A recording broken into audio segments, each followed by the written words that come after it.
제가 오늘 아침에 메모 남긴 글을 꼼꼼하게 이렇게 제가 읽으면서 해설을 해드리겠습니다. 비교적 짧게 그렇게 길지 않게 쓴 글이지만 여기 너무 스토리가 많이 들어 있습니다. 그래서 여러분들과 좀 얘기를 깊게 나누겠습니다. VON 뉴스는 많은 분들이 느끼시겠지만 좀 까칠한 곳입니다. 저희는 애초부터 대중 버전을 구하지 않습니다. 대중들은 계속 이렇게 팬덤을 쫓아가기 때문에 저희 입장에서는 굉장히 좀 피곤하거든요. 그러면 오늘도 윤석열 대통령에 대해서 조금이라도 쓴소리를 하면 막 정말 발광을 하시는 분들이 있어요. 윤 대통령 지난 수년간 한동훈에 대해서 경고할 때도 듣지 않았고, 이현석에 대해서 경고할 때도 듣지 않았고, 단 한 번도 저희의 제안을 들으신 적이 없어요. 어차피 저희가 이렇게 얘기해봤자 듣는 분이 아니에요. 그래서 저는 VON 뉴스의 사명과 대통령의 사명도 다르고 또 시간도 다르다. 저희는 미리 얘기를 해두면 나중에 우리 얘기가 이 공중을 떠돌다가도 정확하게 또 의미 있게 사용되기도 한다, 이런 식으로 생각을 하기 때문에 우리가 하는 얘기가 직접적이면 바로바로 영향력을 끼칠 수 있다 이렇게 생각한다면 이 일을 할 수가 없죠. 한 번도 대통령이 말 들은 적 없다니까요. 그런데 불구하고 윤석열 대통령을 강력하게 지지하는 것은 그나마 이번에 계엄 결단이 우리나라의 정말 큰 희망의 빛을 제공하고 계시다 이렇게 보기 때문에 목숨 걸고 같이 쌓아드리는 것입니다. 그동안에는 비판을 굉장히 많이 했죠. 저희는 항상 이런 식입니다.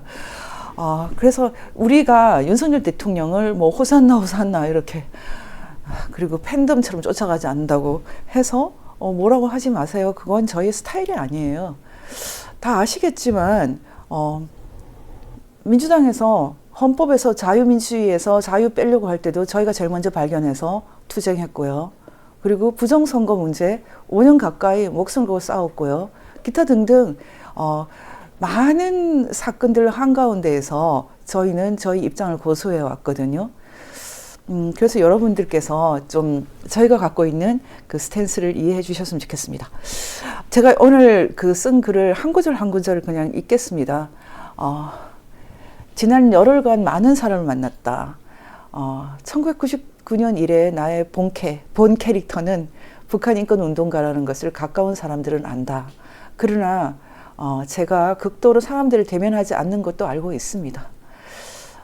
북한 문제를 다루면서 몇 가지 원칙을 두었습니다. 첫째, 거리 시위 방식을 택하지 않는다. 다른 분들이 거리 시위를 하는 것은 항상 고무하고 저도 나갔지만 제가 기획을 하지 않는다는 뜻입니다. 저는 이런 일들은 다른 분들이 더 잘하기 때문에 저는 이 거리 시위를 기획하는 방식으로 일은 하지 않는다, 이런 뜻이고요.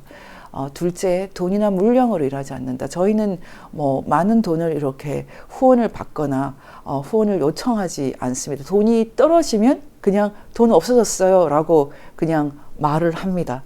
가까운 분한테도 얘기하고 또 방송을 통해서도 얘기하고, 그리고 딱 그러면은 들어오는 딱 분량만큼만 일을 합니다. 저희는 억대를 가지고 이렇게 움직이는 그런 조직이 아니에요. 제가 최소한의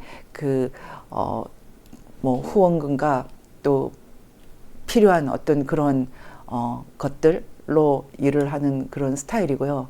세 번째는 한 자리 하겠다 이런 식의 생각을 안 합니다. 부르면 더 귀찮아합니다. 때가 되면 갈 수도 있죠. 어떤 분들이 저한테 왜 국회를 가지 않느냐, 왜 대통령 가까이서 도와주지 않느냐, 이런 얘기 많이 하시는데요. 저는 때가 되면 갈 것입니다. 하지만 지금은 때가 아니죠. 우리 시대가 아니니까요. 어쨌든 저는 사명에 의해서 주어지는 자리가 있으면 일부러 피하지는 않지만 지금은 이게 제가 있을 자리입니다. 그래서 제가 이 자리에 있습니다. 여러분, 제가 열흘간 많은 사람을 만났다고 했는데 열흘 전에 제가 퇴원을 했습니다. 1년 전 2월 달, 딱 1년 전인데 2월에 제가 이제 병이 드러나서 그 전부터 항상 건강에 조금 어려움이 있었어요. 제가 몇 년 사이에 전신 마취하는 수술을 한 서너 번이나 했거든요. 근데 작년 2월부터는 좀 심각해지고 그리고 암이 발견되어서 4월에 수술을 하고 또 지난 열흘 전에도 그 연장선에서 또 마지막으로 수술을 하는 그런 일이 있었기 때문에 지금 제대로 이렇게 누워 있어야 되는데 누워 있지를 못하게 해요. 근데 지금 이번에 저를 콜링하시는 분들은 제가 좀 꼭 만나서야 하는 분들이기 때문에 만났어요. 그래서 제가 다음 페이지에 이렇게 썼습니다. 이렇게 이제 제가 설명을 했는데요. 명예를 구하지 않는다는 면에서 저는 정보기관의 블랙요원처럼 일을 합니다. 하지만 블랙요원들과 차이가 나는 것은 돈을 펑펑 쓰지 않는다는 것입니다. 일반적으로 국정원이든 뭐 미국 CIA든 블랙요원들은 특히 남자들이 많죠. 여자들도 요즘 많지만은 사실 남자가 명예를 포기한다는 것은 굉장히 어렵거든요. 그런데 대신 그 보상으로 공작금을 충분히 주는 그런 게 있긴 있습니다. 블랙들에게는. 근데 저는 전혀 그런 것도 아니니까요. 어떤 면에서는 돈과 명예 다 일단 포기하고 일을 하는 스타일입니다. 그런 면에서는 선교사와 좀 비슷하다고 할 수 있어요. 일단 이런 방법을 택하는 이유는 제가 다루는 적이 너무 규모가 큽니다. 북한이든 중국이든 어쨌든 돈으로는 상대가 안 되기 때문이고 또 특히 북한 인권 문제를 다루면서 제가 돈과 명예에 관심을 두면 적들이 돈과 명예를 가지고 와서 회유를 할 것이 분명하기 때문입니다. 그래서 일단 언터처블이 되겠다. 누가 나를 회유할 것이 없게 만들겠다. 그러니까 또 다른 걸로 뭐 이렇게 힘들게 하는 게 있는데 그 중에 좀 불가항력적이지만 좀 건강이 안 좋아지는 그런 거. 그런 면에서는 참 이게 엄청난 영적 전쟁입니다. 다음 페이지에 제가 이렇게 썼거든요. 그런데도 불구하고 지난 열흘간 저로서는 간이 매우 크게도 구독자가 10만도 안 되는 스카이데일리에 1,100만 원의 광고료를 집행했습니다. 제가 원래 전화도 잘 안 받거든요. 전화도 잘 안 받는 제가 또 지난 열흘간 여러 사람을 만났습니다. 제가 만난 사람들을 지금부터 언급할 사람들을 순서대로 일단 밝히면 일단 전 KBS 전 채널A 이영돈 PD 그리고 지금 현직인 MBC PD 수첩 조유미 PD 그리고 캡틴 아메리카 요즘에 뭐 여러 사람들이 궁금해하는 캡틴 아메리카라고 하는 안병희 씨를 스카이데일리 허겸 기자에게 소개한 임원분과 또 허겸 기자 그리고 캡틴 아메리카 안병희 씨를 만나서 신분 검증을 한 전직 정보기관의 베테랑 요원 2분 그리고 노상원 장군을 면회하고 온 장재원 박사 윤석열 대통령 변호인 중 핵심인분 한 분과 또 아주 가까운 캠프에서부터 같이 활동한 측근 한 분 그리고 김용현 국방장관 변호인 중 한 분 뭐 등등이 있습니다. 제가 오늘 이제 언급할 분만 이렇게 설명을 했는데요. 제가 이렇게 언급을 하는 것은 지난 열흘 사이에 만난 분들이 중요한 분들이기 때문이거든요. 한 분 한 분 조금 설명을 하면서 넘어가겠습니다. 일단은 이영돈 PD는 제가 만나겠다고 결정한 이유는 이영돈 PD는 1980대 초부터 KBS에서 PD를 하신 프로 중에 프로입니다. 이분이 착한 식당인가 그런 프로를 하면서 구설수에 많이 올랐고 덕분에 사업에 피해를 보신 분들이 또 이분을 계속 또 많이 공격하고 했기 때문에 말 그대로 구설수에 많이 올라와 있는 분입니다. 그럼에도 불구하고 이분이 인체의 비밀이라든지 이런 아주 좋은 다큐를 만드신 분이거든요. 그래서 저는 일단 프로를 좀 만나야겠다고 생각을 했습니다. 역시 만나 보니까 정말 이분은 그 프로다웠어요. 인터뷰를 할 때도 그렇고 여러 가지 취재하는 그 태도 같은 것이 굉장히 배울 점이 많은 대선배였고요. 이분 말씀이 지금 그래도 최소한 중립이든 아니면은 부정선거 규명을 해야 된다고 요구하는 분들 입장에서 취재하고 다루는 PD가 아마 혼자밖에 없는 것 같다. 자신밖에 없는 것 같다. 이렇게 말씀을 하셨거든요. 저도 그렇게 동의를 합니다. 이영돈 PD께서 좀 좋은 작업을 해주시기 바라고요. 그렇다고 해서 뭐 이분이 이걸 상영을 위해서 만드는 이상은 뭐 전혀 눈치를 안 보지는 않겠죠. 그렇게 생각이 듭니다.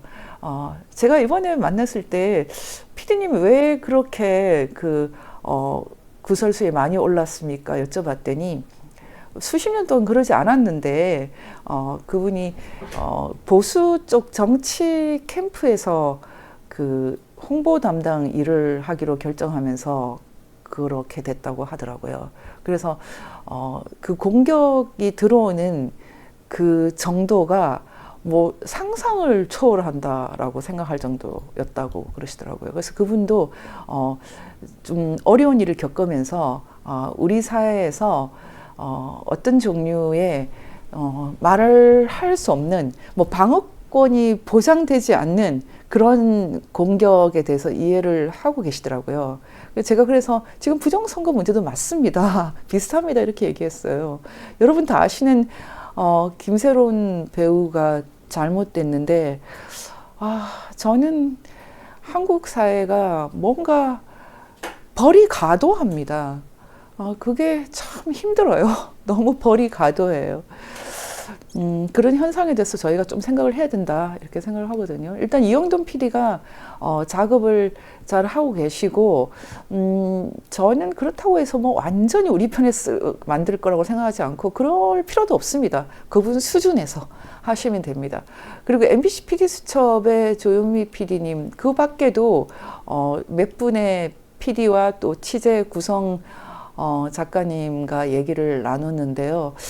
MBC PD 수첩 이분들도 제가 느끼기에는 질문들이 굉장히 프로페셔널했어요. 굉장히 프로페셔널하고 아주 뭐 신참이라고 하는 이번에 새로 들어왔다고 하는 남자 PD도 질문이 굉장히 날카롭고 좋았어요. 그래서 제가 외모나 질문 방식은 기자인데 PD가 되셨네요. 이렇게 농담을 할 정도였거든요. 근데 제가 이영돈 PD와 조윤미 PD에게 공통으로 그런 말을 했습니다. 사실 지금 이렇게 뭐 전파 낭비를 하고 엄청난 사회적인 갈등을 일으키고 할 일이 하나도 없다. 왜냐하면 지금 부정선거가 전혀 아니라고 하면 그리고 선관위가 완전히 정정당당하고 공명정대하면 그분들이 억울함을 풀 수 있는 너무나 쉬운 방법이 있다. 내가 지금 선관위라면 그냥 뭐 한 달도 안 돼서 끝나버릴 이 일을 하겠는데 왜 대통령이 계엄까지 하느냐. 여러분 그 방법은 제가 생각할 때는 뭐 서버도 아닙니다. 서버 까면 당연히 나오지만 제일 쉬운 방법은 우리가 그 당일 선거를 할 때 목격을 하고 목도를 하는 이 명부입니다. 이 명부는 쪽명부거든요. 각 선거구 중에서도 각 투표소마다 그 쪽명부, 그러니까 전국 명부를 다 갖고 있는 것이 아니라 그 선거구나 그 투표소에서 투표할 사람들 명부만 들어 있습니다. 근데 사실은 이 쪽명부가 진짜 증거거든요. 사실 이걸 가지고 선관위에서 그래 이거 한번 확인해봐 라고 하면 대통령 그렇게 궁금하시면 보세요 라고 하면 다 끝나는 사건이에요. 왜냐하면 여러분 잘 보시면 지금 제가 원래 이름을 가리지 않았더니 사람들이 혹시나 이제 개인정보 때문에 항의를 받을 수 있다. 그러니까 좀 가려라. 그러면서 가린 것을 보내주셨거든요. 근데 이게 지금 보시면은 여러분 이게 사실 제가 이름을 가리기 싫었던 것은 그냥 리얼 명부 그냥 리스트를 한번 보라는 건데 지금 보시면은 여기를 보면 주소가 있고요. 그리고 성별이 있고요. 생년월일이 있고요. 성명이 있고 투표용지 수령인 이렇게 돼 있고 가나가 있지 않습니까? 그러니까 투표용지 수령인은 투표를 하는 사람을 말하거든요. 근데 여러분 이 쪽명부에 어떤 정보가 들어있는지 보시면은 일단은 전체 유권자가 들어있죠. 그 중에 일부긴 하지만 다 모으면 어쨌든 전체 유권자가 들어있잖아요. 여기에서 뭐 투표를 안 하신 분들이 유권자 중에서도 그러니까 뭐 기권 또는 투표를 안 하신 분들도 표시가 되지 않습니까? 그리고 투표하신 분들은 뭐 서명을 하기도 하고 동그라미를 치기도 하지만 어쨌든 뭐 투표한 사람도 표시가 되고 그 다음에 사전 투표하신 분들도 표시가 돼요. 여러분 여기 보시면은 지금 이 한 페이지에서 사전 투표하신 분이 3명이 있습니다. 그러니까 실제로 뭐 이 한 페이지만 가지고 얘기하면은 10명 중에서 10명인가요? 10명인가 9명인가 중에서 3명은 사전 투표를 한 경우네요. 그렇지 않습니까? 거의 뭐 30% 가까이는 투표를 한 거 아닙니까? 그러니까 실제로 여러분 보시면 알겠지만 여기에는 이 쪽명부에는 당일 투표한 사람, 사전 투표한 사람, 투표 안 한 사람 다 표시가 돼 있어요. 그리고 이렇게 표시가 돼 있는데 이 표시가 돼 있는 이것을 전국을 다 모으면 이게 그냥 절대 속일 수 없는 진짜 투표자 현황이죠. 그런데 선관위는 어떻게 하냐면은 우리가 서명까지 한 이 진짜 명부는 비밀로 합니다. 절대 보여주지 않습니다. 그리고 이것을 전산으로 만듭니다. 그걸 전국 통합 명부라고 부르거든요. 그 전산으로만 갖고 있어요. 그건 일종의 전산은 카피죠. 원본이 아닙니다. 진짜 통합 명부의 원본은 바로 이 쪽명부인데 사인이 뒤집히고 이런 것은 전혀 의미가 없어요. 사인 하시는 분들이 위치를 뭐 어디서 하는가 그 정도 차이밖에 안 나기 때문에 이거는 뭐 이거를 명부를 줄 때 서 있던 그 위치에 따라서 그렇게 하는 거라서 그건 의미가 없고요. 일단 중요한 것은 이 쪽명부를 갖고 그냥 일일이 검토할 필요도 없어요. 그냥 사전 투표자 숫자를 세보고 또 사전 투표자가 정말 투표를 했는지만 확인을 하면 그냥 끝납니다. 지금 이때까지 우리가 문제를 제기한 것은 당일 투표에도 부정이 있을 수 있지만 기본적으로는 눈에 띄게 부정이 있는 것은 사전 투표자 수가 이렇게 부풀려져 있다는 거거든요. 기본적으로 투표자를 개수를 할 때 도달지, 그러니까 사전 투표를 전국 어디에서도 하지 않습니까? 그런데 그 투표율을 계산할 때는 도달지를 기준으로 하기 때문에 우리가 당일에 가면 보여주는 이 명부에 사실은 사전 투표자가 정확하게 적혀 있고 이게 마지막으로 우리가 확인할 수 있는 진짜 투표자 현황입니다. 투표를 할 때는 사전 투표하는 사람이 주소지가 어딘지 알 수가 없기 때문에 사실은 우리가 육안으로는 동향을 알 수가 없어요. 근데 지금 여러분이 보신 이 당일 때 보는 이 투표지, 우리가 서명을 하는 이 명부, 이 투표자 명부는 정말 중요한 진짜 증거예요.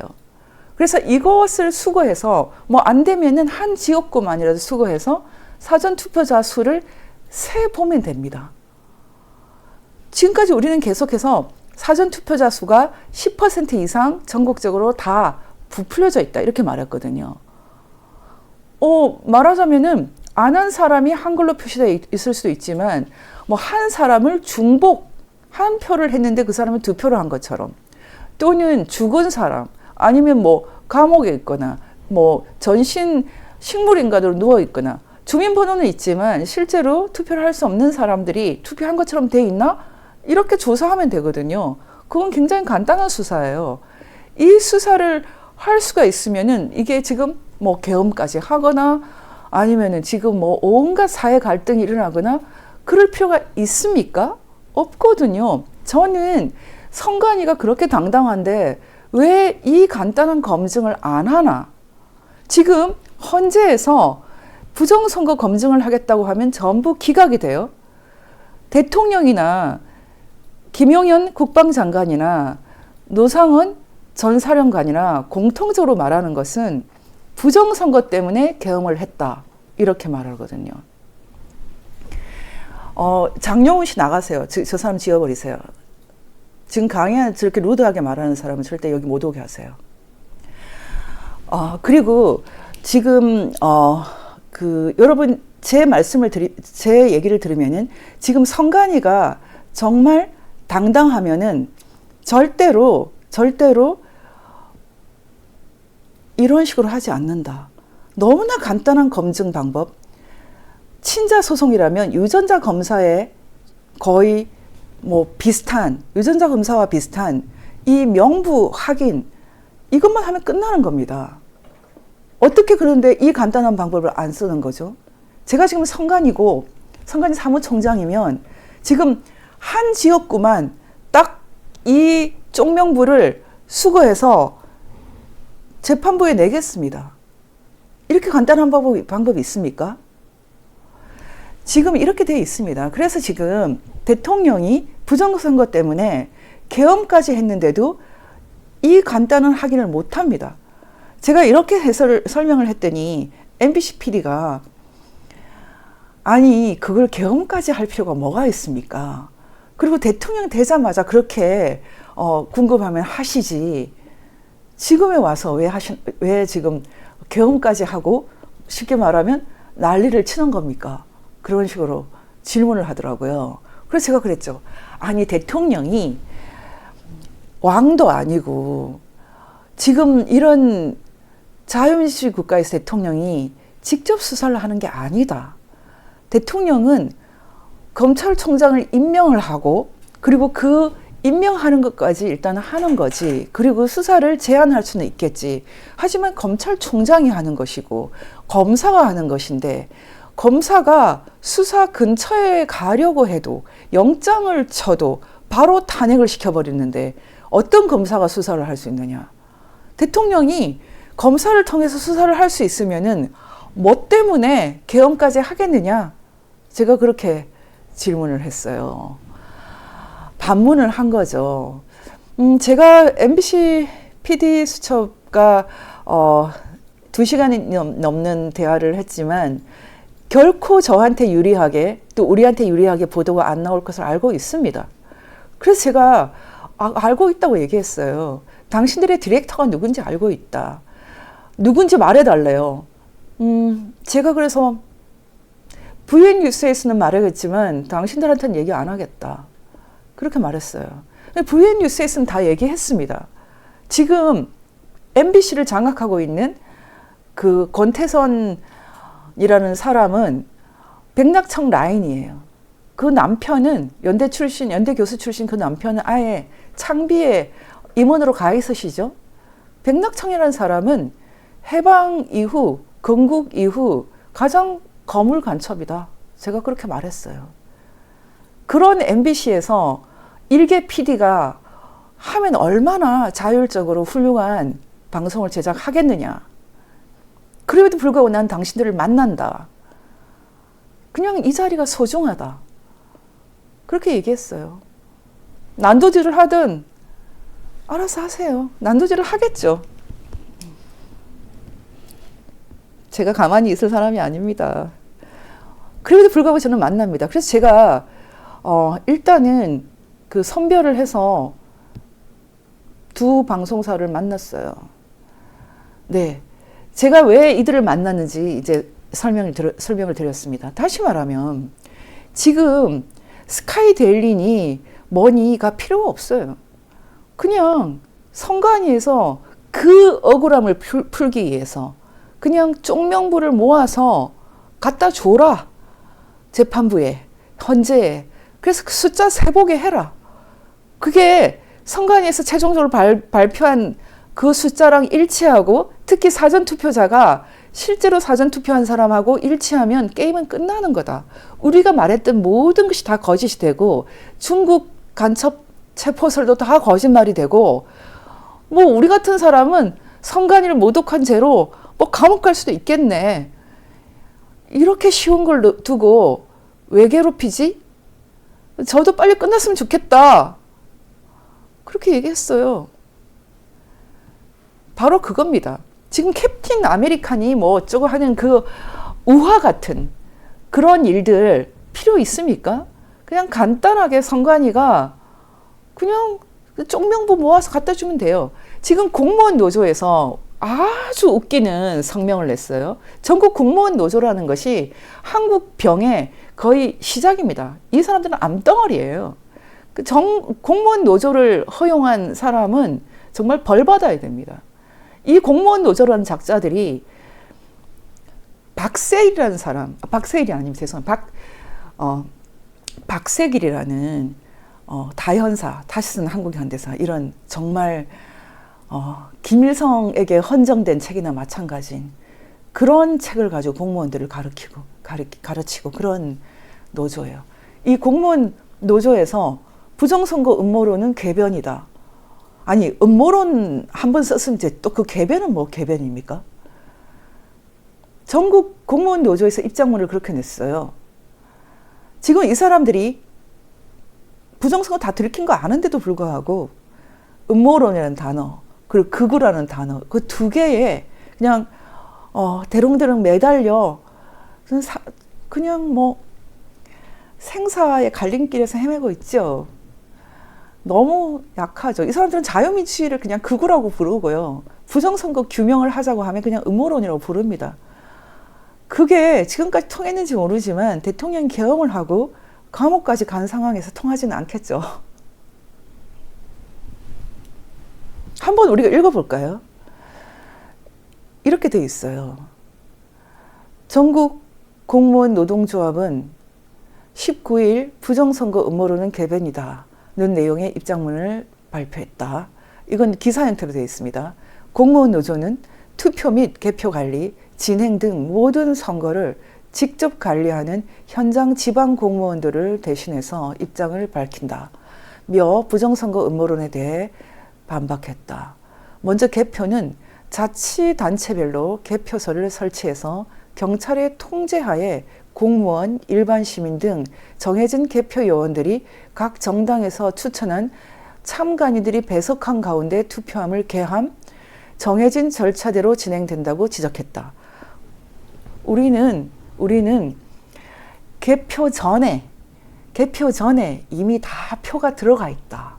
빳빳한 것들이. 100표 중에 10표는 약 10% 이상은 다 가짜다. 이렇게 주장했어요. 개표장에 그 가짜를 다 갖고 나서 세는데 뭐 소용이 있는 말입니까? 참관인 1000명이 있어도 소용이 있습니까? 이미 다 들어가 있는데. 이 말 자체가 쓸데없는 말이죠. 이 과정에서 투표용지는 먼저 투표지 분류기를 거친 뒤 개표 요원들이 직접 수기로 숫자를 확인해서 기록하고, 투표지 분류기는 보조 기능을 하고 있을 뿐 모든 개표 과정은 투표 참관인들이 직접 확인하고 최종 정리되기 때문에 어떤 과정에서도 조작 등 부정은 불가능하다고 주장했다. 아니, 저희는 다른 데서는 모르겠는데 적어도 VON에서는 전혀 이런 과정에 문제 있다고 한 적이 없습니다. 저희는 사전투표 시작부터 당일 개표 전까지 이미 들어갈 놈들은 다 들어가 있다. 투표지가. 이렇게 주장을 했기 때문에 개표 과정의 문제를 거의 제기한 적이 없어요. 저는 거의 없습니다. 뭐 전자개표기 문제 이런 거 저는 얘기 안 했으니까요. 어쨌든 사전선거와 관련해서는 사전선거와 관련해서는 투표인 1인의 신분증을 스캔하고 반드시 지문 또는 개인 이름을 등록을 해야 투표용지가 출력되고 투표인에게 전달되고 투표가 종료되면 간내 투표함은 봉인해서 선관위에 이송된다고 강조했다. 이것도 누가 아니라 했습니까? 저희가 말하는 것은 그렇게 했는데 그렇게 개인이 이렇게 사인을 하고 할 때 사실상 한 표 주고 2표 만들어서 한 표는 나중에 따로 집어넣는다. 만약에 제가 사전투표를 했다고 할 때 저한테는 한 장만 주지만 실제로는 두 사람이 한 것처럼 부풀릴 수 있다고 주장을 했어요. 이 주장이 억울하면 마지막에 쪽명부에 적혀 있는 그 사전투표자 명부를 저희가 확인하게 해주면 되겠죠. 이 과정을 의심한 적이 없어요. 분명히 그런 과정을 거치지만 한 사람이 했을 때 2표 이상 한 것처럼 부풀려 줄 수 있다라는 가능성을 얘기했으니까 검증을 해달라는 거죠. 그 다음에 이렇게 되어 있습니다. 이어서 개표와 마찬가지로 이 모든 과정은 끝까지 각 정당에서 추천된 참관인들이 배석해서 지켜보고 마지막에 문제가 없다는 확인을 받은 후 최종 정리된다고 밝혔다. 공무원 노조는 이런 이유로 부정선거는 완전한 허구이자 망상이다. 투표 개표 전 과정에서 공무원들만이 진행하는 것이 아니고 일반 시민들도 투표 사무원으로 직접 참여하여 관리하며 또 각 정당에서 추천된 참관인들이 모든 과정을 함께해 투명하게 진행하고 있으므로 부정선거 음모론은 개변일 뿐이다. 이건 당신들 생각이죠. 당신들 생각이에요. 참관하는 사람들이 뭘 알 수 있어요? 사전투표를 할 때 자신이 사전투표를 A라는 지역에서 하면서 정작 어디로 보내는지, 도달지가 어딘지 참관인들이 눈으로 확인할 수 있습니까? 확인할 수 없잖아요. 그러면은 실제로 투표를 한 도달지를 알 수가 없는데 투표율을 보면서 참관인들이 뭘 감시할 수 있죠? 이 도달지, 사전투표지가 아니라 그 투표한 것이 해송용 봉투에 들어가서 도달하는 곳은 아무도 참관인들이 알 수가 없어요. 다시 말하면 참관인들이 알 수 있는 것은 지극히 부분적이라는 겁니다. 그래서 이런 부분적인 것을 전체를 다 보여주는 것은 제가 아까 말씀드린 쪽명부밖에 없다. 각 부분적으로 나눠준 동사무소에 나눠주고 각 투표소에 나눠준 그 쪽명부를 모아서 갖다 달라. 그러면 사전투표자 수를 세보겠다. 정말로 10% 이상이 부풀려져 있는지, 그리고 혹시 죽은 사람이 투표한 건 아닌지. 여러분 이거 어떻게 생각하세요? 이걸 왜 안 합니까? 이걸 해서 깨끗하게 선관위는 그냥 자유로워지세요. 이걸 안 하고 지금 계속 그 대통령 측에서 요구를 했는데 다 기각을 해버려요. 더 심각한 것은 변호인들이 주장을 했을 때 아예 이상하게 변조를 해서 갖고 옵니다. 이 이상하게 변조하는 게 굉장히 웃겨요. 이 변조된 명부 구경해 보셨습니까, 여러분? 무슨 생각으로 이런 변조를 했는지 모르겠는데 명부를 달라 1년 내내 해도 안 보여주고 1년 2개월도 지나서 겨우 보여준다는 것이 생년월일, 주소, 성명 아무것도 없어요. 그냥 태어난 해만 있습니다. 그것도 1890 몇 년 이런 거. 여러분 이거 어떻게 생각하십니까? 이건 정말 너무 코믹하죠. 여러분들이 이 변조된 걸 다 보셨을 텐데 제가 여러분들에게 다시 한번 이 변조된 걸 보여드리겠습니다. 이 사람들이 왜 이렇게까지 그 이상한 변조를 하는지 저도 참 알 길이 없는데요. 다 보셨겠지만 한 번 더 보여드리겠습니다. 그 쪽명부를 그냥 뭐 보여주면 되는데 통합 선거인 명부라고 주장을 하면서 제가 여러분들은 다시 한번 여러 차례 보여드렸지만 다시 한번 보여드리겠습니다. 기가 막힌 명부를 제출하고 있어요. 한번 보십시오. 우리 구경 한번 해봅시다. 이렇게 돼 있어요. 예, 그냥 날짜가 있고, 예, 이런 식으로 되어 있습니다. 이거 어떻게 생각하십니까? 이걸 가지고 뭘 확인하라는 거예요? 이 사람이 죽은 사람인지 산 사람인지, 그리고 중복인지, 뭐 어떻게 알 수가 있어요? 깜짝 놀랄 일 아닙니까? 그렇게 되어 있습니다. 어쨌든 보십시오. 이런 놀라운 일들이 벌어지는데,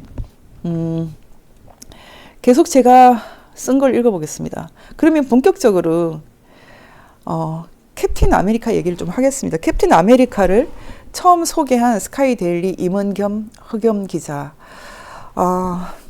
이분, 특히 흑염 기자하고는 여러 차례 제가 연락을 했는데, 아마 지금 이분이 어제 안병희 씨가 KBS에서 인터뷰를 하는 걸 보고 아마 지금 함구하는 입장일 텐데요.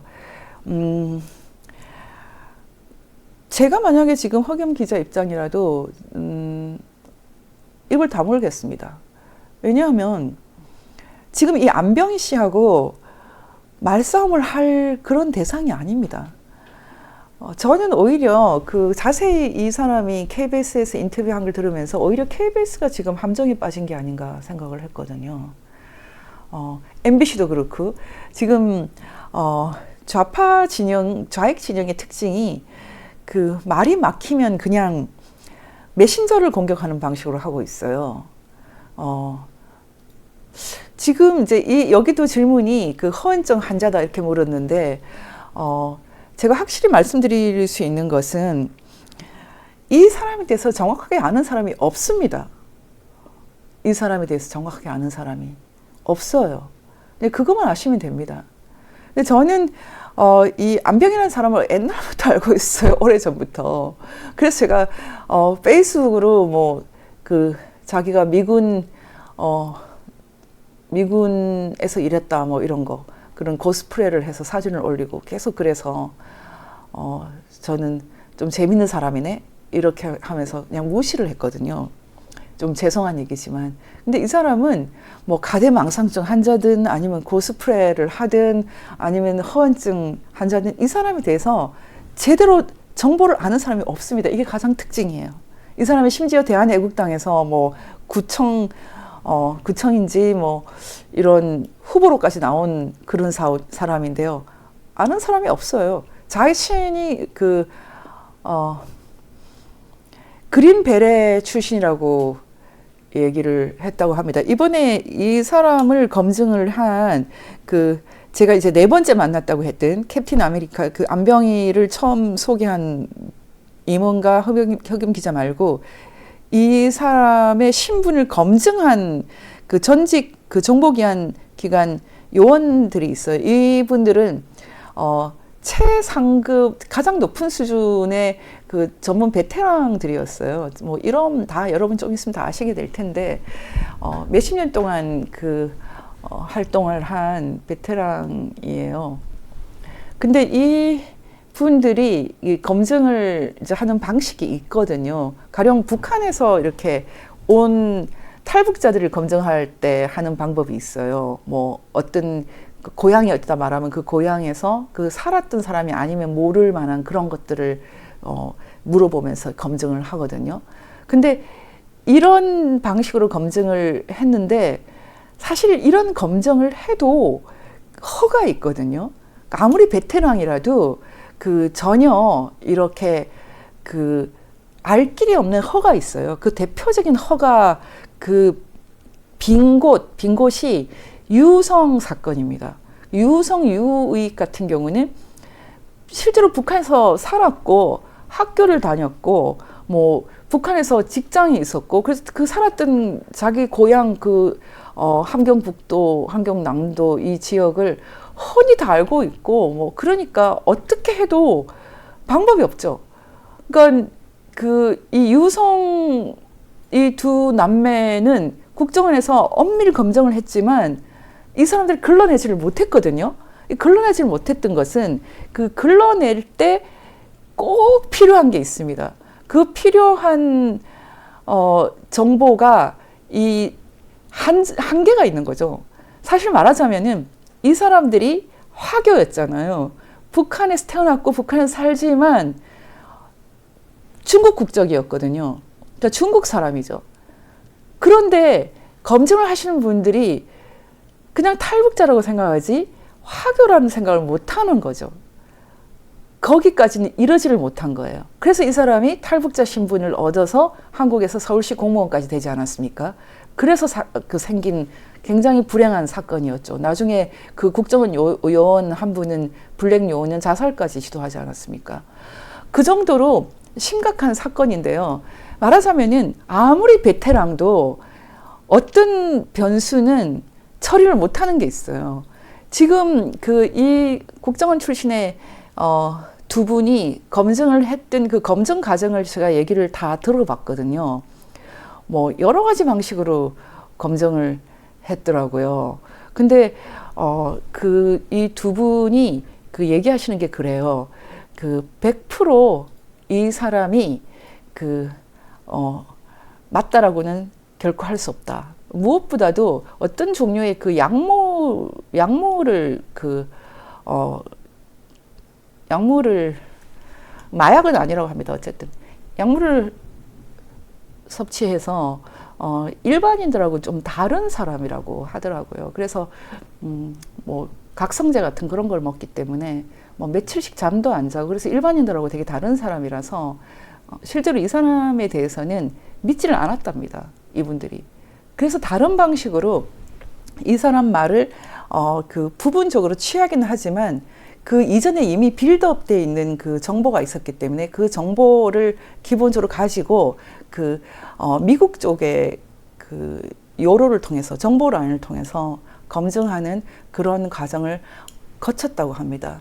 그리고 허겸 기자 표현에 따르면은 안병희 씨가 하는 진술을 다소 이렇게 취하긴 했지만 자신의 어떤 그런 크로스 체킹이나 이 과정에서 약 8분의 1에 해당된다. 그렇게 얘기를 하더라고요. 그리고 사실은 그 전에 이미 스카이데일리 필진 중에 한 분이 이 얘기를 먼저 제기를 했었고, 무엇보다 더불어민주당 쪽에서 나온 뭐 박선원이라든지 아니면 이병주라든지 이런 국회의원들이 선관위 연수원에서 뭐 체포되고 또 사라진 요원들이 있고 이런 얘기를 초기에 했기 때문에 취재가 시작됐다고 합니다.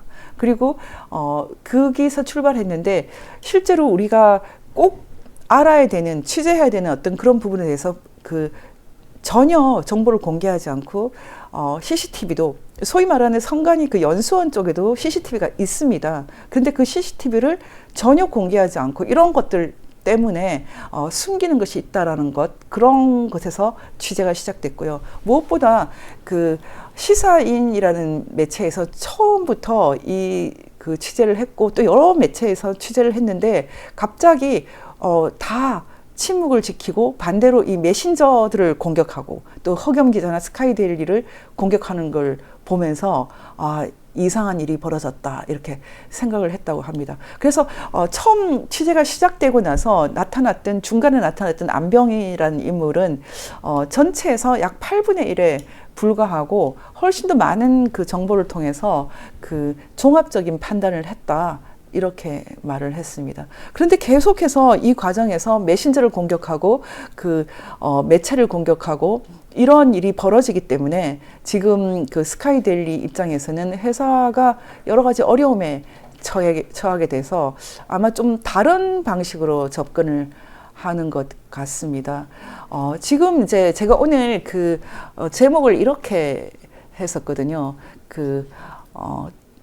정보와 첩보의 세계 이렇게 얘기를 했거든요.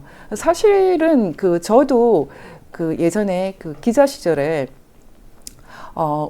첩보를 한번 이렇게 보도로 낸 적이 있어요. 그래서 제가 한번 부분적인 오보를 낸 적이 있거든요. 제가 그 첩보 상태에서 확인할 길이 없기 때문에 일단 보도를 했던 이유는 그 후속 취재를 계속 하기 위해서 던진 것도 있지만은 확인을 북한에서 할 수밖에 없지 않습니까? 그래서 북한에서 제 보도를 확인해 줄 때까지 1년 정도 제가 싸웠거든요. 그래서 1년이 걸렸어요. 근데 지금 그때 첩보가 나중에 1년이 지난 뒤에 완전 최종 확인됐을 때는 굉장히 중요한 실체는 다 사실이었어요. 한국에 정착한 탈북자가 북한의 가족을 데리러 가서 처형됐다고 얘기했는데 처형이 아니라 영원히 나올 수 없는 정치범 수용소에 수감된 것이었습니다. 그런데도 불구하고 이 보도를 사실은 굉장히 중요한 특종인데 대한민국 국적을 얻은 탈북자가 북한에서 실종됐기 때문에 큰 특종인데도 불구하고 죽어 없어지지 않고 정치범 수용소에 수감돼 있었다는 걸 가지고 제 기사를 오보로 만들었거든요. 제가 그때 그 경험이 있기 때문에 지금 이것을 스카이데일리 기사를 제가 아주 진지하게 보고 있는 것입니다. 말하자면 부분적인 오류를 가지고 오점을 가지고 또 부분적인 실수를 가지고 전체 실체를 모두 다 덮어버릴 것이다. 지금 저기서 이제 최수영 공작가님이 아마 실체를 좀 알고 계시다 이렇게 썼는데 저도 동의를 합니다. 저도 최수영 공작가님에게 좀 도움을 받았어요. 그리고 제가 베테랑 정보 요원 두 분이라고 했는데 그 두 분 중에 한 분이 최수영 공작관이었습니다. 한 분은 비공개로 하겠습니다. 어쨌든 중요한 것은 이 첩보를 다룰 때는 당연히 확인해주는 당사자가 적이거나 아니면 불리한 입장에 있는 사람이기 때문에 굉장히 어렵습니다. 확인이. 정보와 첩보의 차이라는 것은 기본적으로 확인된 정보냐 아니냐 그 정도밖에 없거든요. 그리고 기자라는 존재는 정보도 다루지만 기본적으로 첩보를 다루게 되어 있습니다. 그래서 지금 허경 기자를 지금 경찰이 수사한다는 것은 또 21세기의 새로운 코미디라고 할 수 있는데요. 결과적으로는 잘 될 거라고 생각합니다. 계속 읽으면 이렇게 되어 있습니다. 제가 일단 이렇게 그 전에 한번 페이지 한번 이렇게 제가 지금 4번까지 말씀드렸는데요. 지금 이제 5번, 6번, 7번까지 얘기를 하고 넘어가겠습니다. 그러면은 제가 볼 때 기본적으로는 이게 스카이데일리에서 보도한 중국 간첩 체포설이 만약에 가짜라고 한다면 이 가짜라는 것을 확인해 줄 수 있는 사람들은 적은 아니죠. 적이 왜 그걸 확인하겠습니까? 진짜 확인할 것은 당사자죠. 이 기사를 봤을 때 이 오퍼레이션을 한 당사자가 미국 측과 그다음 한국의 핵심적인 인물이라고 할 수 있는데 그 핵심적인 인물은 현재로서는 노상원 전 정보사령관, 윤석열 대통령, 그리고 김용현 국방장관 이렇게 돼 있거든요. 지금 제가 이제 노상원 장군을 면회한 장재원 박사를 만났다고 했는데 장재원 박사님은 육군사관학교 출신이고 이분 전상 관련돼서 군 내에서는 굉장히 높이 평가받는 인물입니다. 이분을 아시는 분들은 이분 스타일을 보고서 너무 소박해 보이니까 이분을 좀 무시하는 분이 있던데 댓글을 봤더니 제가 보기에는 전혀 무시할 만한 분이 아닙니다. 노상원 장군은 지금 군인 신분이 아니라 민간인 신분이기 때문에 변호사와 함께 면회를 할 수 있었다고 합니다. 지금 노상원 장군 같은 경우는 그 친동생이 변호인을 맡고 있거든요. 그래서 친동생인 변호인과 함께 같이 갔다고 합니다. 노상원 장군하고 장재원 박사님은 작년 9월 27일에 만나서 부정선거에 대해서 아주 긴 대화를 나누었다고 합니다. 그리고 석 달도 안 돼서 이 계엄 사태가 터졌기 때문에 장재원 박사도 많이 그 당황을 했고 두 분은 굉장히 가까운 지인이라고 합니다. 그래서 이번에 만났을 때 그 원래는 이렇게 필담으로 폰에 써갖고 가려고 그랬는데 대화를 하다 보니까 나중에 좀 편해져서 근데 스카이데일리 기사에 대해서 들었냐 그랬더니 알고 있다. 그래서 그 사실이냐? 네, 사실입니다. 이렇게 확인을 해줬다고 합니다. 근데 이분이 그 뒤에 변호인들을 통해서는 더 이상 언급을 안 한 것 같습니다. 그래서 이 부분도 지금 노상원 장군이 사실은 기본적으로는 노코멘트 NCND를 하고 있다고 보여지는데 장재원 박사하고는 대화를 할 때 이 긴장이 풀리니까 그냥 편하게 그렇게 대답을 했다고 합니다. 어떤 사람은 지금 노상원 장군이 면회도 안 된다고 하는데 이분은 민간이신 분이고 면회가 됩니다. 그리고 윤석열 대통령 변호인 중 한 분인 측근 이분들에 대해서 자세히 얘기하면 조금 그 결례가 될 것 같습니다. 그래서 제가 이 내용은 자세하게는 얘기를 하지 않습니다. 이분들을 통해서 지금 제가 공개할 수 있는 것은 윤석열 대통령은 현재 굉장히 여유가 있으시다고 합니다. 편안하고 긴장하지 않고 여유가 있고 하지만 그 변호인에게도 다 말하지 않는다고 합니다. 변호인에게도 나누지 않는 얘기가 분명히 있다라고 합니다. 그리고 의외로 함께 만났던 측근은 윤 대통령은 이 사건을 잘 알고 있고 그리고 대통령이 돌아올 수 있다 이렇게 의견을 줬습니다. 확실히 돌아온다 이렇게 의견을 줬습니다. 친구니까 뭐 그렇게 말을 했는지 모르겠는데 제가 생각할 때 지금까지 뉴스를 통해서 나오지 않은 내용이 확실히 있습니다. 제가 좀 구체적으로 들은 얘기들은 여기서 말하지 않겠습니다. 왜냐하면 좀 부탁을 했습니다. 저는 웬만하면은 기본적으로는 저는 기자 스탠스를 갖고 있기 때문에 기자들은 오프 더 레코드 해달라고 부탁을 해도 다 깨거든요. 그게 잘 약속을 안 지킵니다. 왜냐하면 그러면 초대를 하지 말지 왜 초대를 하느냐. 그렇게 시간이 많은 줄 아느냐. 그러면서 다 오프 더 레코드 다 깨버리거든요. 저도 여차하면 뭐 오프 더 레코드를 깨지만 지금은 이 선거가 너무 이 선거 문제도 그렇고 이 재판이 너무 민감한 문제를 많이 갖고 있기 때문에 제가 얘기는 하지 않겠습니다. 확실한 것은 윤 대통령은 지금 굉장히 편안하고 지금 좀 당당하게 잘 계신다고 합니다. 한 가지는 자신이 인사를 해서 만드는 뭐 총리든 부총리든 장관이든 아니면 뭐 장군이든 너무나 많은 분들이 너무나 쉽게 배신한 것 때문에 좀 충격을 많이 느꼈다. 그런 얘기. 저도 참 많이 충격을 느꼈습니다. 대통령이 왜 저렇게 인사를 하는지.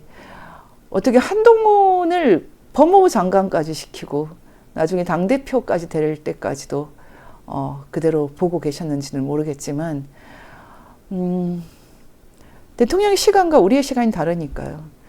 저는 예전에 한동훈의 문제를 계속 1년 전 거의 뭐 1년 반 전부터 계속 주장을 했는데도 욕만 먹었죠. 계속 한동훈 비판하면 아주 욕이 거의 뭐 바위돌처럼 굴러옵니다. 저희는 그런 거 신경은 안 쓰지만 제가 한동훈 재앙이라는 글을 썼을 때 한동훈 팬덤이 내뱉는 욕설은 뭐 설명할 수 없어요. 욕먹을 짓 안 하거든요. 그리고 제발 윤 대통령이든 박 대통령이든 사람 우상화하는 사람 여기 오지 마세요. 여기 다들 바쁜 사람들입니다. 그리고 마지막으로 제가 이제 김용현 국방장관 변호인 중 한 분, 이분은 이분은 성함을 말씀드려도 됩니다. 이분은 제가 세미나 김병준 교수님하고 이재범 교수님이 초대한 세미나에 가서 만났어요. 그 세미나 길게 좀 앉아있기가 힘들어서 빨리 빠져나왔는데 제가 나중에 전화를 드려서 지금 확실한 것은 대통령보다 이 모든 것을 더 많이 알고 있는 분은 국방부 장관이고 그리고 노상원 정보사령관인 것 같습니다. 적어도 그 스카이데일리 기사에 대해서 뭐 기사에 뭐 중요한 부분이 틀렸다. 그럼 틀렸다고 말씀해 주셨으면 좋겠다. 제가 그렇게 얘기를 했거든요. NCND 뭐 시인도 부인도 하지 않는 그런 것이라면 이유가 있겠죠. 근데 우리가 지금 걱정하는 것은 탄핵이 만에 하나 인용이 되면은 그 다음에는 어떤 종류의 일도 참 어려워집니다. 굉장히 어렵습니다. 일단 기각이 돼야 되기 때문에 타이밍을 잘 봐야 된다 이런 생각이 듭니다. 예전에 제가 이명규 지금 이제 개명을 하셔서 이하상 변호사님이죠. 이하상 변호사님한테 그런 얘기를 했어요. 지금 우리나라 상황이 말 그대로 크리티컬하다. 정말 너무나 중대하다. 이제 6.25 전쟁이 끝날 무렵 사실 그 휴전 협상을 하는 2년 사이에 사람이 제일 많이 죽었거든요. 미군도. 협상이 안 되는 거예요. 중국, 북한하고. 빨갱이들하고 협상하는 게 정말 어렵지 않습니까? 상상을 초월하죠. 그래서 협상 자체가 2년을 끄는 거죠. 미국에서도 정치적으로 트루먼 대통령이 굉장히 어려운 지경에 빠졌고, 그리고 한국에서 이승만 대통령도 결코 간단치 않는 그런 뭐 여러 가지 정치 파동까지 겪고 그런 상황이었어요. 결국 이승만 대통령의 결단으로 전쟁이 끝나게 됐거든요. 이승만 대통령이 방공 포로 석방을 결단하면서 더 이상 그 시간을 끌지 않게 됐는데요. 그런 이승만 대통령의 결단 때문에 이승만 대통령은 항상 계속 욕을 먹습니다. 하지만 그건 위대한 결단이었어요. 나중에 폴 리츠라는 그 미국 뭐 안보 NSC의 수장이었던 폴 리츠가 엄청나게 칭송을 했습니다. 엄청나게 칭송을 했어요. 이승만 대통령 이 결단에 대해서. 이승만의 이 결단으로 해서 드디어 전쟁이 끝날 수 있었다. 이렇게 말했거든요. 이승만 대통령이 결단해서 한미동맹을 맺었고 전쟁도 끝냈어요. 여러분, 이게 한국을 위대하게 만든 요인이에요. 미국이 다 해준 게 전혀 아닙니다. 지금 만약에 스카이데일리 보도의 그 실체를 많은 사람들이 지금도 실체가 있다고 보고 있거든요. 정확하게 몇 명인지도 모르고, 심지어는 그 장소가 아니에요. 다른 데라 하더라도 중국과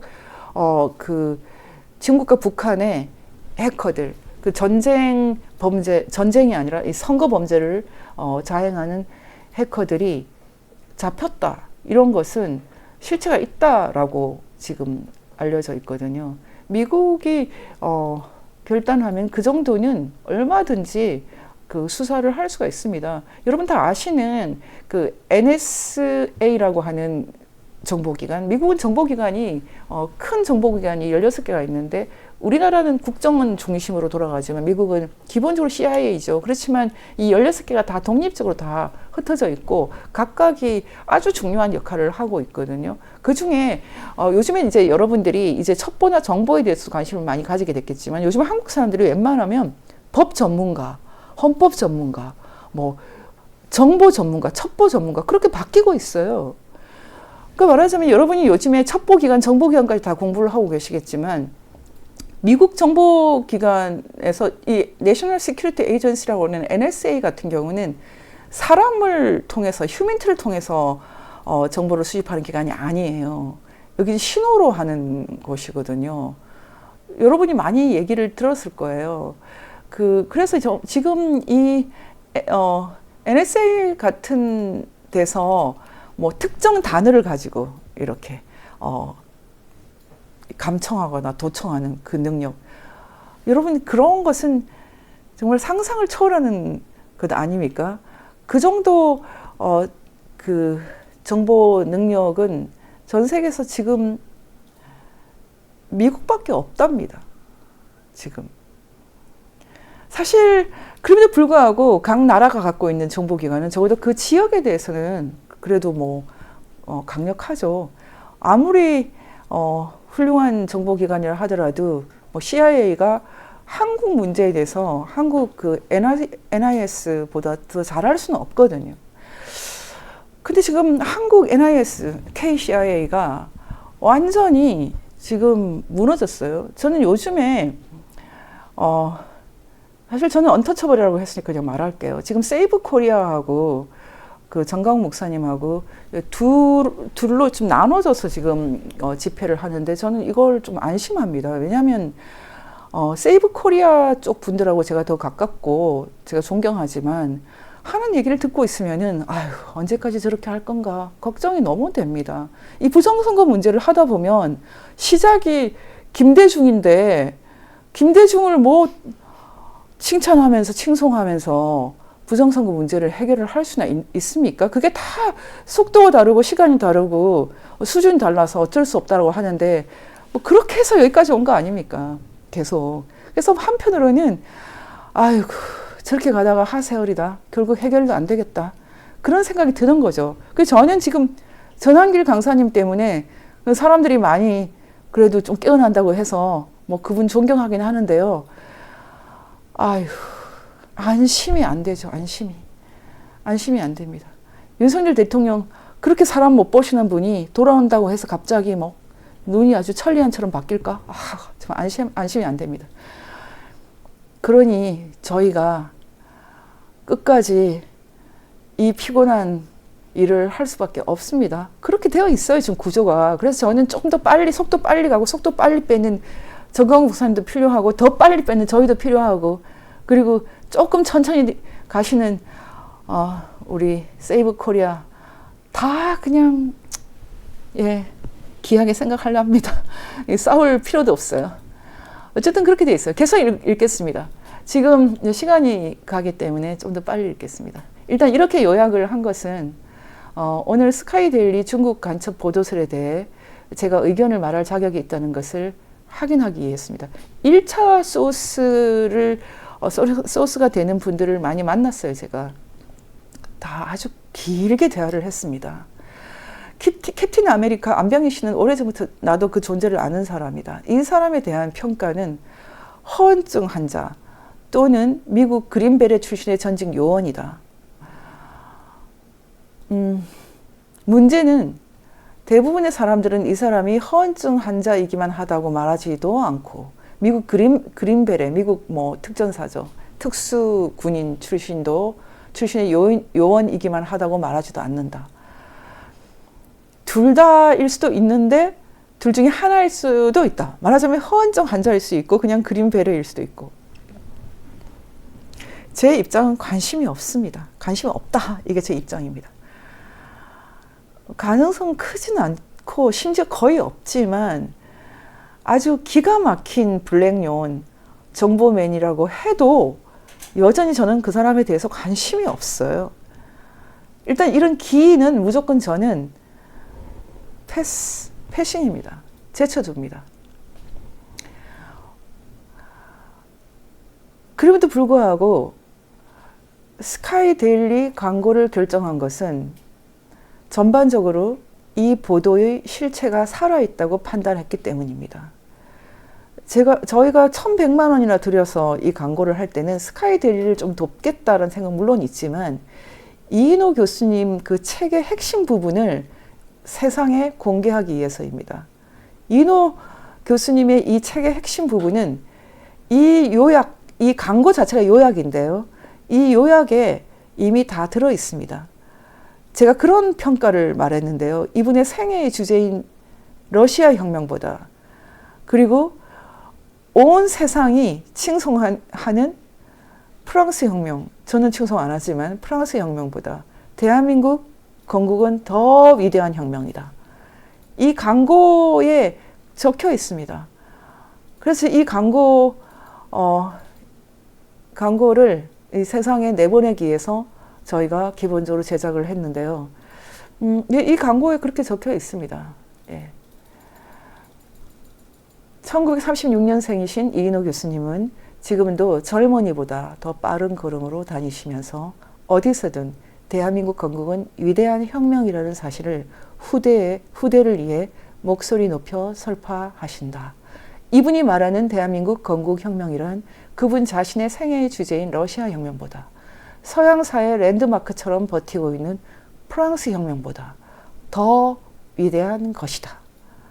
지금 한국 사람들이 대한민국이라는 나라의 정체성, 본질을 이해 못해서 이런 일이 벌어지고 있는 겁니다.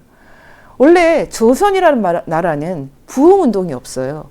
조선조에 거의 뭐 왕자도, 조선조의 그 정통을 잇는다는 왕자들조차도 부흥운동을 안 해요. 고구려도 했는데 희한하게 조선만 부흥운동을 안 해요.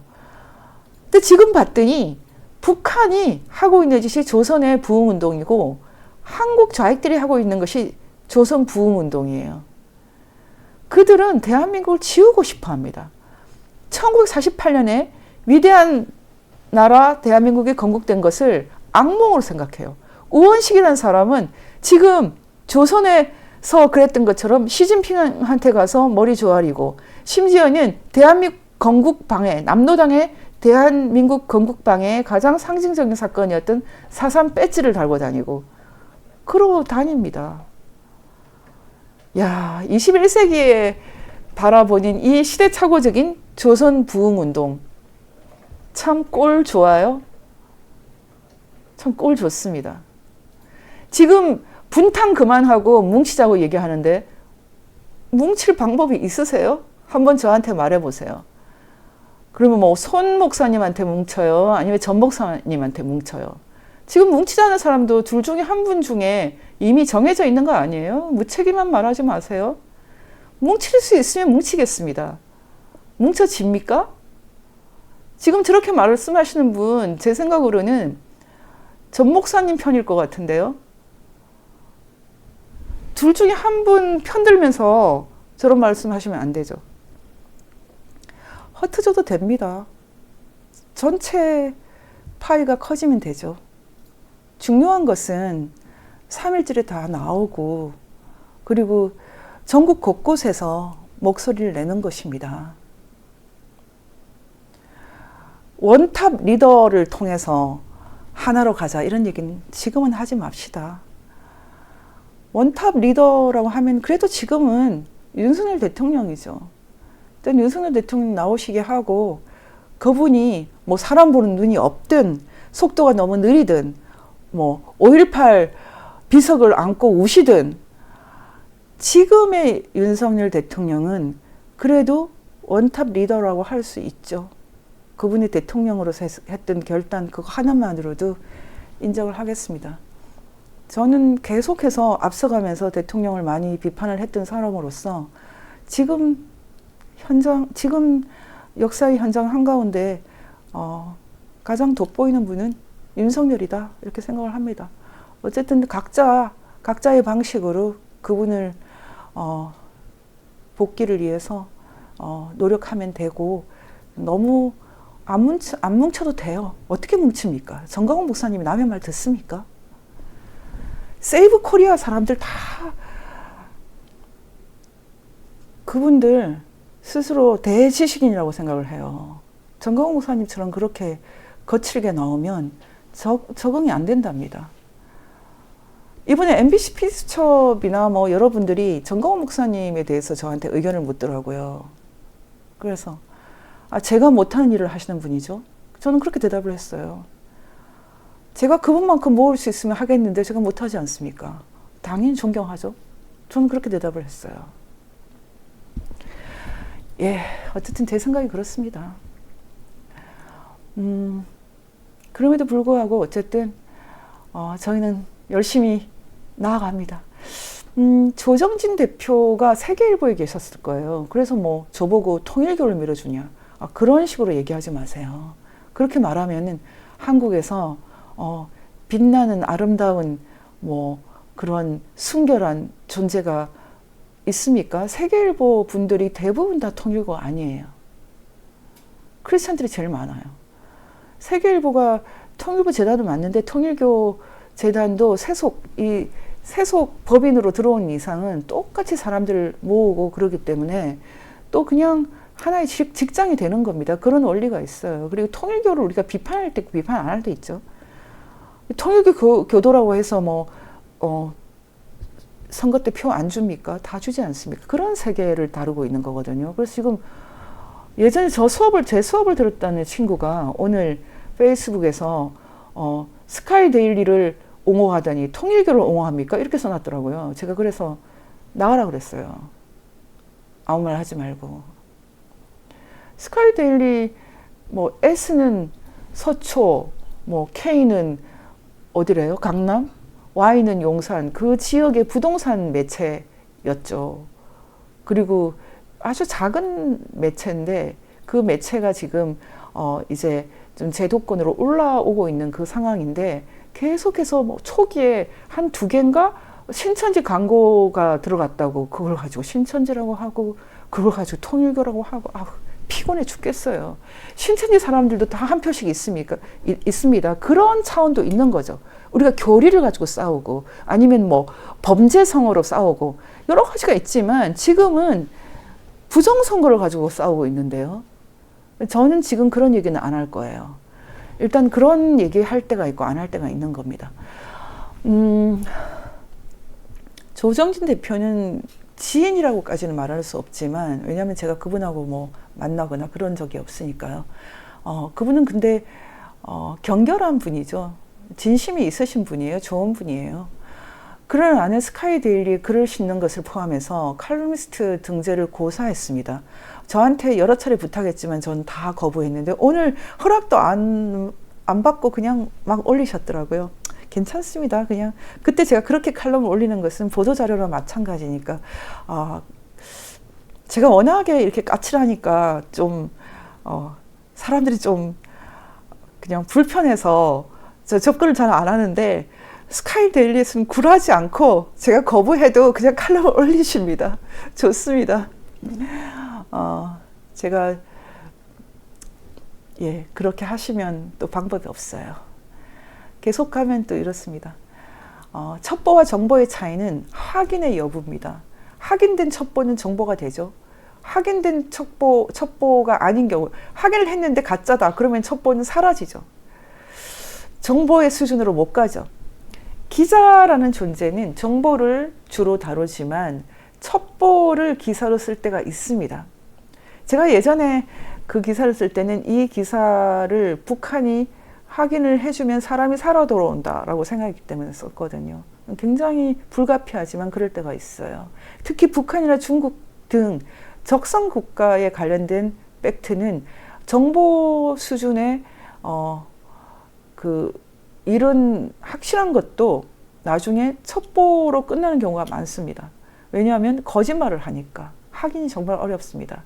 제가 여러 차례 말했지만 고상문 씨도 정치범 수용소에 있다고 주장을 하면 사람을 데리고 나와서 지리학 연구소 이런 데 있다 이렇게 포장을 해서 보여주기 때문에 엠네스티도 그렇고 다 오보를 말한 게 되는 거죠. 이런 일이 너무 흔하게 일어나거든요. 제가 한 20몇 년 전에 그 함경도에서 공개 처형된 주순남이라는 사람의 이 포스터가 있어요. 찾아보세요. 그 공개 처형 포스터를 공개를 했는데 그러면서 북한을 향해서 이 포스터 여러분 다 보셨을 거예요. 그러니까 북한은 공개 처형을 하면 다 보여주거든요. 주순남 나이 30살 사포구역 창흥리 사포구역은 아마 청진에 있을 것입니다. 1992년 11월 15일 11시 함흥시 함흥에 있군요. 함흥안전부 이것을 입수를 해가지고 북한은 지금도 이때는 21세기는 아니지만 지금도 공개 처형을 하고 사람들이 그 잔인한 그 처형을 다 보게 하고 돌을 던지게 하고 심지어 어린아이도 보게 한다. 이건 너무 야만이다. 북한이 정치범 수용소뿐만 아니라 공개 처형도 당장 그만둬야 된다. 이런 주장을 제가 했거든요. 그랬더니 북한에서 유엔을 통해서 뭐라고 얘기를 하냐면 공개 처형이 있었는데 이거 한 건밖에 없었다는 거예요. 주순남 그것도 이 사람은 살인 범죄자라서 죽인 거다. 이렇게 나오는 겁니다. 아니, 북한의 공개 처형이 정말 수도 없이 일어났는데 북한 사람은 다 알지 않습니까? 근데 우리가 입수한 포스터가 이거 한 장이라고 해서 북한에서는 그냥 이거밖에 없답니다. 지금 선관위가 이런 식으로 대응을 하고 있거든요. 우리가 뭘 주장하면 딱 그것만 대증요법으로 주장을 한단 말입니다. 지금 MBC PD수첩에서도 선관위 얘기를 잔뜩 듣고 와가지고는 그렇게 주장을 하면서 물어보더라고요. 아, 참 어이가 없어요. 참 어이가 없습니다.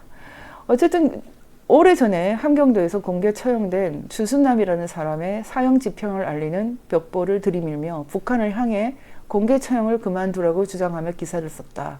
유엔을 통해 북한이 알려온 답변은 역대로 북한의 공개 처형은 주순남 한 건이다 라는 것이다.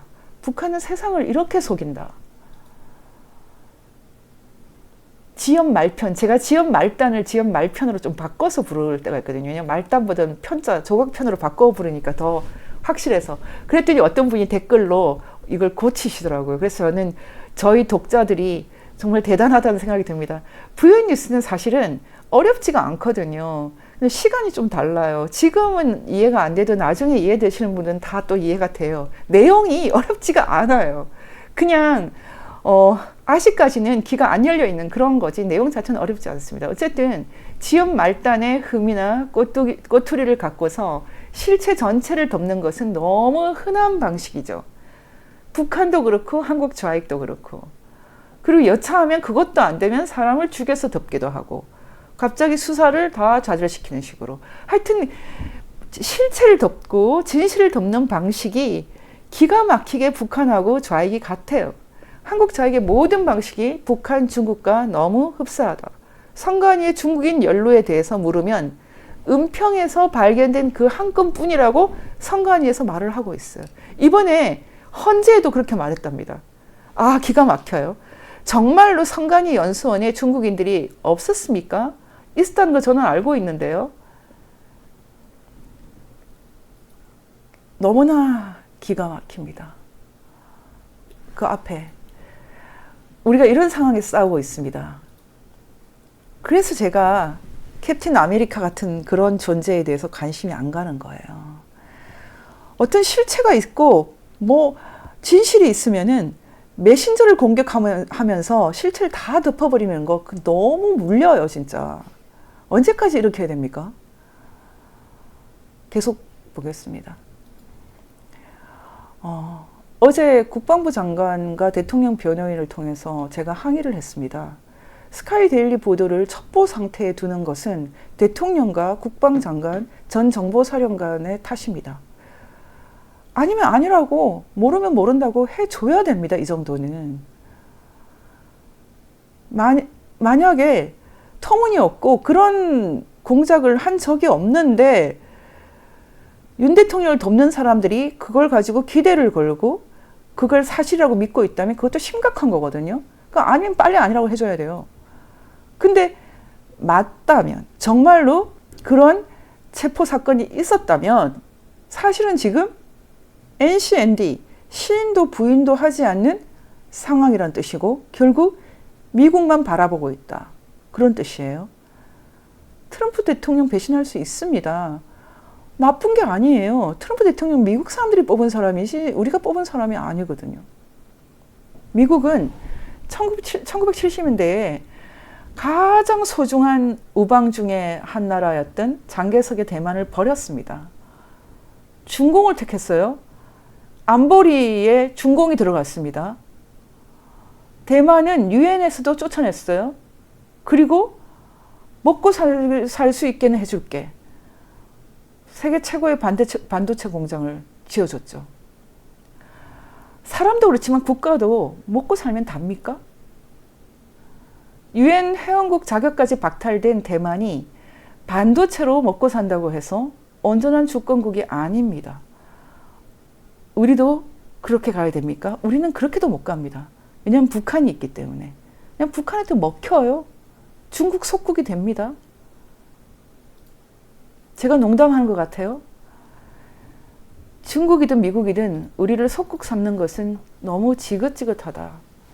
제발 트럼프 입 그만 쳐다보고 중국에 창자까지 내주는 찌질한 좌익에게 그만 당하고 싶습니다. 지금 참 이승만 대통령 많이 생각을 합니다. 그분이 그 순간에 1948년에 어떻게 그 수준의 한국인들에게 한 표씩을 나누어 주었을까? 그 수준의 한국 사람들에게 어떻게 자유민주주의를 주었을까? 그 전쟁의 한 복판에서 어떻게 한미동맹을 생각했을까? 어떤 상황이 오든 나는 이승만 대통령이 그런 것처럼 하나님의 블랙요원처럼 자유롭고 번영하는 한반도와 그 부속도서, 헌법 3조, 압록강과 두만강, 그 이하, 한라에서 백두까지 한반도 전체 자유롭고 번영하는 한반도를 위해서 싸우다 죽을 것입니다. 언제 죽을지도 모르겠어요. 저는 제 인생은 뭐 이미 한소금을 살았죠. 멋지게, 재밌게. 다시 또 50년 올까봐 두려워요. 적당하게 줄였으면 좋겠습니다.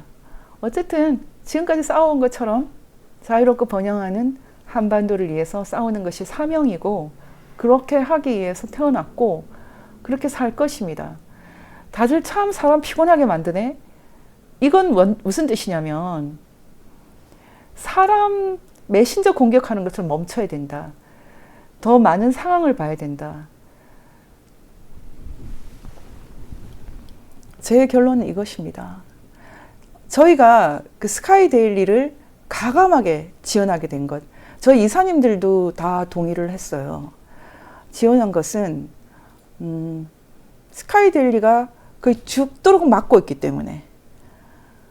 정말 5.18에 대해서도 용감하게 보도하는데 오늘도 어떤 분이 저한테 허겸 기자가 예전에 오마이뉴스에 글을 썼다고 허겸 좌파 출신이라고 메시지를 보냈더라고요. 좌파 출신 아닌 사람이 몇 명이나 됩니까 지금. 그때는 다들 좌파들이 공정과 그리고 세련됨과 뭐 이런 거 있다고 생각한 그런 거 아니에요? 저는 좌파인 적은 없어요. 그렇다고 해서 꼭 우파도 아니에요. 저는 그냥 크리스찬입니다. 뭐 자동운이라고 하는 저 사람도 뭐 국민의힘 당대표까지 만들어주신 분들이 지금 허겸 기자가 예전에 오마이뉴스에 글 쓴 적이 있다. 이렇게 저한테 고발을 하고 있어요. 쓰면 안 돼요? 어쨌든 중요한 것은 지금, now and here. 지금이죠. 지금 우리는 많이 알게 되었고 많이 깨닫게 되었고 특히 윤석열 대통령은 대통령으로서 정말 위대한 깨달음을 보여주셨어요. 윤 대통령을 따르던 사람들 지금 썰물처럼 다 빠져나갔답니다.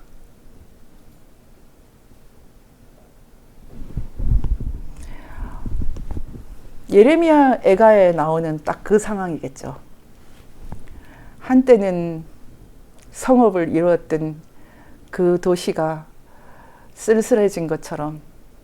지금 굉장히 중요한 질문이 나왔습니다. 김재규 재심 정말 무시무시한 도발이죠.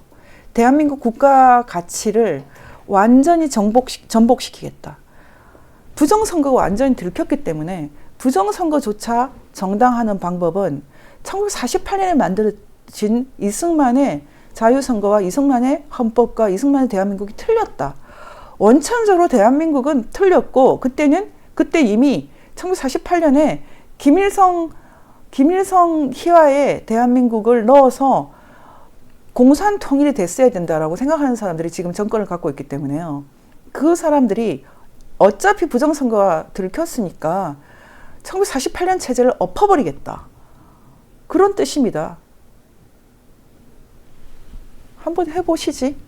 그리고 지금 우리의 싸움은 1948년 대한민국 체제를 엎겠다는 공산당 세력이 1987년 이후에 구축한 공산당 시스템을 혁파하는 87년 체제와의 싸움입니다. 이 87년 체제는 엄청나게 강력합니다. 여러분 각 가족 안에 87년 체제에 속해 있는 가족 구성원이 한 명 이상 없는 집이 거의 없습니다. 87년 체제는 민주주의란 이름으로 공산당이 스물 여러 가지 방식으로 하이브리드 전, 통일 전선 전술로 들어와 있는 체제를 말합니다. 말은 민주주의지만 실질은 공산주의인 세력이 들어온 것이 87년 체제입니다. 그래서 이 87년 체제를 정리하는 것은 굉장히 어렵습니다. 부정선거까지 들키니까 이 87년 체제가 지금 거의 드디어 이제 끝장이 나게 되지 않았습니까? 그래서 택한 것이 이양배린 몸, 아예 그냥 노골적으로 다 엎어버리자. 그래서 박정희 살해도 정당하다. 이렇게 가는 것입니다. 그건 내란이 아니었다. 뭐 열사였다. 의사였다. 의거였다. 윤석열 대통령 48년 자유민주 체제의 상징인데 윤석열 대통령 제거도 의거다. 내란이 아니다. 제가 보니까 지금 이게 공산당의 내란인데요. 부정선거가 내란입니다. 이제 어떻게 해결할 것인가? 10대, 20대, 30대, 40대, 50대는 좀 빼고 60대, 70대, 80대, 90대 연합을 해야죠.